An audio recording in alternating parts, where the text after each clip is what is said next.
What's the basis, Malaz, of coming to this conclusion? These electoral bonds are meant for a political party to be in power in perpetuity, because the amount of money through these means, which quote unquote are legitimate, will empower that party through capital to influence everything. This is the most unconstitutional, undemocratic, unfair scheme that destroys the very basic structure of our constitution. Free and fair elections is the basic structure of our constitution. This scheme is neither free nor is it fair. It's not free because the industrialists cannot say no. It is not fair because in that process, the political party in power gets the maximum capital, and the capital it wants, not for elections, for other purposes. That's very dangerous. Incentivizing, and I'm come to the other main argument. Incentivizing, I won't take more than a few minutes, Malad. I don't want to trouble your lordships. Incentivizing the use of banking channels. Of course, you will get this legitimate money through banking channels. In fact, that's the perfectly rational way of enriching yourself. Perfectly rational way. But that's not a justification for empowering yourself. I can understand if there was a correlation between this and the election process, in which you must disclose how much you have spent, where you have spent. But that cannot be, because it is the candidate who is fighting the election, not the political party. As far as persecuting the person who has been given the money by that party to an opposite party, they will be persecuted. But why will they be persecuted? Well, let me tell your lordships, just to tell your lordships what the reality is. A big industrialist who has enormous power will give it to all political parties. And the party of the center will never hold it against that industrialist. Because everybody's benefited. The system enjoys this money. Enormous capital to the party that is in the center, and small little donations to the others. And everybody knows about it. It's not a secret. So there'll be no retributions. That why did you give it to that party? Because you've also got the maximum. Why should there be a retribution? So this whole argument that no, there'll be a retribution, why have you given to that party? Supposing, Maharaj, I have got 100 crores. I get 100 crores, but the donation shows that he has given 500 crores. I know that 100 crores come to me, 400 crores have gone somewhere else. And if, Maharaj, for the 100 crores, the quid pro quo is 4, 5, 6 instances, Maharaj, then out of 400 crores, why should the retribution be more than just 4, 5, 6 instances? The same logic will apply. Same logic will apply. So why are you protecting those, Maharaj? And the most serious part, Maharaj, which I said earlier, that I will never be able to go to a court of law. What you're doing is giving a protection to corrupt transactions by not putting that information in the public domain, because I will never know. So, Maharaj, how do I move forward? Where do I go? I can't file an FIR because I don't know. I'll be subject to defamation. I can't go to court. I have, under 156(3), I'll have to go to, I'll have to give some data. I don't have the data. So what court order are we talking about? Don't shield the process of corruption itself by allowing this to go on. If you want to deal with corruption, the first thing to do is to quash this scheme. This is the surest way for political perpetuity. Having said that, just 5 more minutes. Then, Maharaj, the respondents argue that EBS is a matter of financial economic policy. It certainly is not.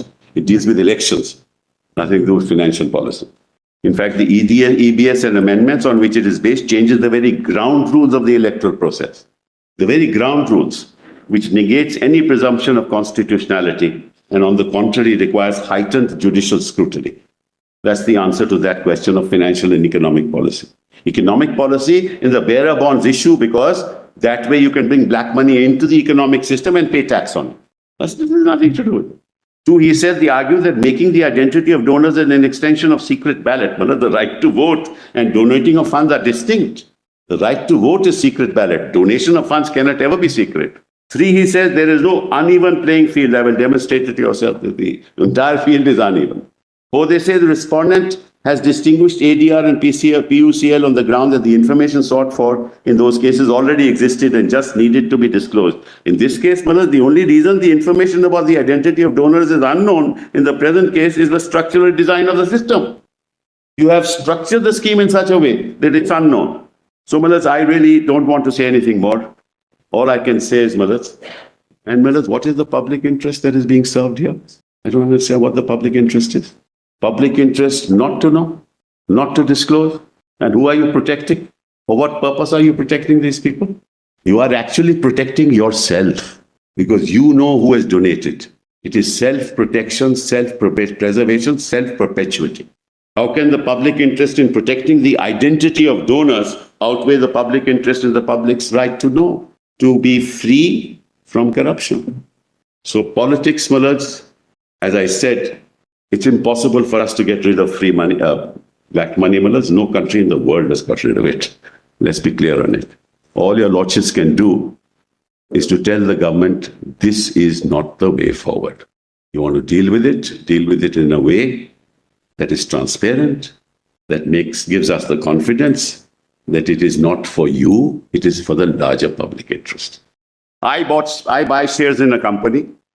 It may be listed, it may not be listed. Well, just one caveat, Mr. Sibal, which is that we are not here on the challenge to the legality of a law providing for corporate donations per se. Yes. That wider issue is not before us. I agree. But for the reason that's what Justice Chagla flagged, Chief Justice Chagla flagged even in 1958. He said there should be no corporate donation, but we are not really dealing with that. So I'm not on that. Really into that area at all, because 293 anyway allowed. Well, I'm not on that. So, I'm on a wider on what you said in the latter part of your formulation, without the consultation and the approval of the shareholders. That's the point. Yes. That's the point. That's why I said. Otherwise, the broader philosophical perspective that allowing corporate donations is really permitting some form of quid pro quo. No, I'm not on that because my learned friend has argued that broad area here, because in that sense, the moment we accepted 293, our society legitimized corporate quid pro quo. But there is an element of quid pro quo the moment you have corporate. Exactly. There's no doubt about it. That's why a large public limited company who makes a donation doesn't give it for charity. Exactly. Or for for that's why I said capital and influence are Siamese twins. So we shouldn't really in that. I'm not going there, I'm not. That's why I said that what you're doing in this process is that you are allowing through the electoral bond process to not inform the shareholder as to how his money is going to be spent, right? And that's a very serious issue because he is invested in the company, not for the purposes of donating to X and Y. That's the third concept. The fourth is even more important. This is nothing to do with electoral bonds, if you ask me. It is donation to a political party to use the funds as they like. The nomenclature suggests electoral bonds means this is for the purposes of the election. There is nothing in the scheme. There is nothing in the scheme which connects the donation made to the participation in the electoral process. Nothing. It is a means for political parties to be enriched. Why do I say that, Manoj? I make a donation of 10 crores to a political party through an electoral bond. The political party opens a current account and 10 crores goes into that account. Now, that political party can actually give that money to the mainstream media channel and say, you propagate my ideology. Or give a present to somebody. Or do what you want to do with it. There are no spending requirements. None, zero. That's the most serious issue. Because you can spend this money any way you like. You can build your offices. You can build your offices all over the country with that money. You can set up a whole network throughout the country with that money. You can use advertising campaign for whatever you like with that money. Show your face 20 times a day. And see the nexus. The corporate sector gives money to the political party. The political party and the corporate sector owns a media house. And just look at the nexus.